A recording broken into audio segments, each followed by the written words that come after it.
right, so you're ready to launch your website, which is awesome. But first, you got to pick a web host. And I know it feels like this huge, super technical decision, but it really doesn't have to be. We're going to break down exactly how to choose the right hosting without, breaking the bank, so you can get started on the right foot. And let's be super clear about what's at stake here. This isn't just some small detail. The wrong choice can actively work against you. We're talking about a slow website that makes people click away, and it can just bleed your budget dry. But don't worry, we're going to make sure that does not happen to you. So that brings us to the big question, right? How do you find that sweet spot, getting great performance that doesn't cost a fortune? Well, that's exactly what we're going to figure out over the next few minutes. It's going to be a simple step-by-step guide. Look, the reason this decision feels so heavy is because one little mistake at the very beginning can mean a slow site and a lot of wasted cash down the road. So let's just pull back the curtain and make this whole process way less complicated. To get this right, you really only need to understand two things, the domain and the hosting. And to make it super simple, we're going to use an analogy that everybody gets, buying a house. First up is the domain. Just think of your domain name, like mycoolwebsite.com, as your website's street address. It's that unique, easy-to-remember name people type in to find you. That's it. It's just the address, nothing more. Okay, so if the domain is the address, then the hosting is the actual property. It's the plot of land and the house that sits at that address. This is the real server space where all of your website's files, all your images, all your content actually lives. See? You need both an address and a house for people to come visit. Okay, so you need a plot of land and a house. But what kind of house are we talking about?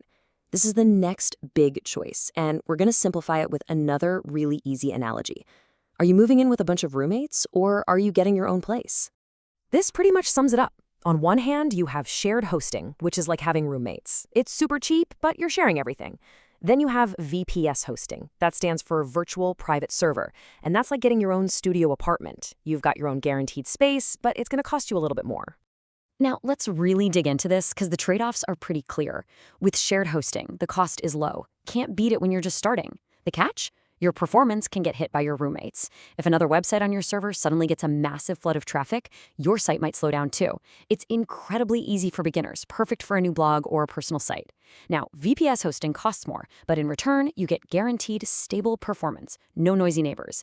It does take a little more technical skill, which makes it perfect for a growing business or an online store that just can't afford any slowdowns.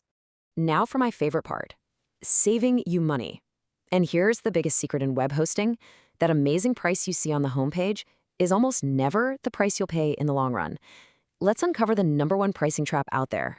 Here's how it works pretty much every time. First, you see a fantastic price to get you in the door, just a few bucks a month. That's step one. But the trick, and this is step two, is you have to hunt for the renewal price. That's what you'll pay after your first year is up.